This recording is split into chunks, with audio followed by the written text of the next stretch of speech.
জেনেছি, কিন্তু এটা কিন্তু কোনো বই নেই, এটা তোমাকে মনে রাখতেই হবে। টেন্স জেনেছি, টেন্স জানলে শুধু হবে না, টেন্সের বারের স্ট্রাকচার এটাও কিন্তু তোমাকে মনে রাখতে হবে, তোমরা এগুলো গুলিয়ে ফেলবে। লেখো এটাকে তোমাকে মনে রাখতে হবে। দুটো জিনিস আমি ভালো করে দিচ্ছি, একটা হচ্ছে দেখো এটাকে আমি বাইরের গঠন বলি, হ্যাঁ বাইরের গঠন, কিন্তু কখন বলবে টেন্সটা সেটাকে মনে করবে। দেখো একটা হচ্ছে প্রেজেন্ট,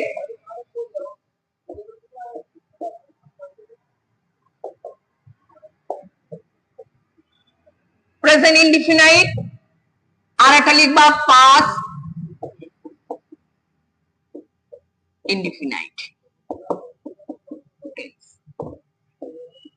খুব ভালো করে বুঝবে, আমরা প্রায় ভুল করি এই অংশগুলোকে, আমরা বুঝতেই পারি না। স্ট্রাকচার দেখো, এই structure subject am is are plus object, আর কিছু না। কিন্তু এই অবজেক্টের জায়গায় যদি তুমি ভার্ব দাও তাহলে কিন্তু প্যাসিভ, ভার্বের থার্ড ফর্ম দিলে প্যাসিভ, আর অন্য কোনো ভার্বের সঙ্গে আইএনজি দিলে কন্টিনিউয়াস হয়ে যাবে। তাহলে আমাকে মনে করতে হবে কি, subject am is are plus object. তাহলে আমি একটা এক্সাম্পল দিই, দেখো আই এম আ স্টুডেন্ট, দেখেছো এই হচ্ছে এম, তখন এই এম এটা কিন্তু তখন আর মেন ভার্ব হয়ে যাচ্ছে, তখন কিন্তু আর হেল্পিং ভার্ব না। যদি আমি এটাকে কন্টিনিউয়াস করতে যাই, দেখো যদি আমি এটাকে যদি মনে করি যে স্যার তাহলে এটা কন্টিনিউয়াস করতে পারো, অবশ্যই করতে পারবা। যদি বললাম আই অ্যাম ডুইং সাম, অঙ্ক করছি, এই দেখো তখন এই ভার্বটা এটা হেল্পিং ভার্ব হয়ে যাচ্ছে, আর এইটা কিন্তু মেন ভার্ব, মেন ভার্ব। বুঝতে পারছো ব্যাপারটা কি? যদি দেখবা সাবজেক্ট প্লাস এম ইজ আর থাকে তখন কিন্তু এটা মেন ভার্ব হয়ে যাচ্ছে, এই বি ভার্বটা তখন মেন ভার্ব হয়ে গেল, তখন কিন্তু আর হেল্পিং ভার্ব হচ্ছে না। ওকে, বুঝতে পেরেছো? বুঝতে পেরেছো? তাহলে আমার এখানে কি হলো, আম আ স্টুডেন্ট, তাহলে এখানে দেখো যদি আমি বলি, যদি আমি বলি next sentence, Rita is a teacher. দেখো এখানে যদি আমি, আচ্ছা বলো তো দেখি, এটাকে যদি আমি হেল্পিং ভার্ব রেখে মেন ভার্ব আনি তাহলে কি হবে? কে বলবে? আমি বললাম রিতা ইজ আ টিচার, এটা তো রিতা সাবজেক্ট, এটা তো ভার্ব, এটা তো মেন ভার্ব হয়ে গেল। এটাকে আমি অক্সিলারি ভার্ব করবো, এটা মেন ভার্ব বসিয়ে যদি আমি অন্য করি তাহলে কিভাবে সেন্টেন্সটা কিভাবে হতে পারে?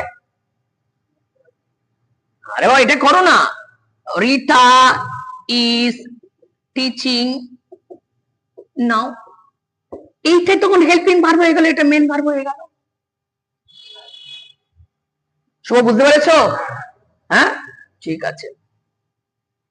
আচ্ছা যদি আমি এরকম থাকে এই যে আর দিয়ে, তাহলে কি দে আর my students.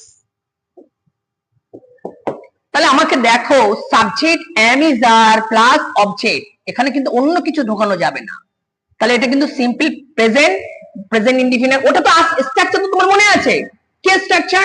Subject verb plus object, subject ভার্বের শেষে এস বা ইএস প্লাস অবজেক্ট, ওটা তো মেন স্ট্রাকচার। এটাও কিন্তু তোমাকে মনে রাখতে হবে যে না এটাও একটা স্ট্রাকচার হয়। আরটা দেখো number 2, subject plus have has plus object. যদি এটা পারফেক্ট করতাম কি হতো, হ্যাজ হ্যাভ অবজেক্টটাকে সরিয়ে দিয়ে মাঝখানটা ভিতরে দিলে হয়ে যাবে। তাহলে আমি বলি দেখো আই হ্যাভ আ পেন, দেখেছো এই হ্যাভ কিন্তু তখন মেন ভার্ব হিসেবে বসেছে। তোমরা কি বুঝতে পারছো? রেসপন্স করো, সবাই লাউডলি বলো ইয়েস ইয়েস। বুঝতে পারছিস পারবি না রূপসা? এটা কিন্তু তোদের মাথায় রাখতে হবে, এটা না রাখলে কিন্তু হবে না, এটা কিন্তু মাথায় রাখতেই হবে, না হলে কিন্তু আসবে না। আচ্ছা থার্ড নাম্বার দেখো, তাহলে আমরা কি করলাম, এটা গেল ওটা বললাম এটা গেল। আচ্ছা আরেকটা মনে রাখবা, subject do does plus object, এটাও কিন্তু একটা structure. I do the work, আর যদি বলি সে কাজ করে হি ডাজ দা ওয়ার্ক, তাহলে এটাও কিন্তু তোমাকে মনে রাখতে হবে স্ট্রাকচারটা। ঠিক আছে। আর একটা দেখো, তাহলে পাস্টেরটা কি হবে? সিম্পল পাস্ট বা পাস্ট ইনডিফিনিট এর বারের স্ট্রাকচারটা কি হবে? Subject plus was, were plus object. ঠিক আছে। আচ্ছা, আরটা দেখো, subject plus had plus object, subject plus did plus object. এগুলো তোমাকে মনে রাখতে হবে। বোঝা গেল সবাই? বুঝতে পেরেছো? তাহলে এইগুলো কিন্তু টেন্সের বাইরের গঠন। বাইরের গঠন মানে এগুলো তোমাকে টেন্স ভাবতে হবে, ওগুলো মূল স্ট্রাকচার, এগুলো থাকলে তোমাকে বুঝতে হবে। সাপোজ তোমাকে আমি জিজ্ঞেস করলাম যে আই এম এ স্টুডেন্ট, কোন টেন্স? তাহলে বলতে হবে যে প্রেজেন্ট ইনডিফিনিট এর বাইরের গঠন অংশ। বুঝেছো? সবাই বুঝতে পেরেছো? হ্যাঁ, ইয়েস।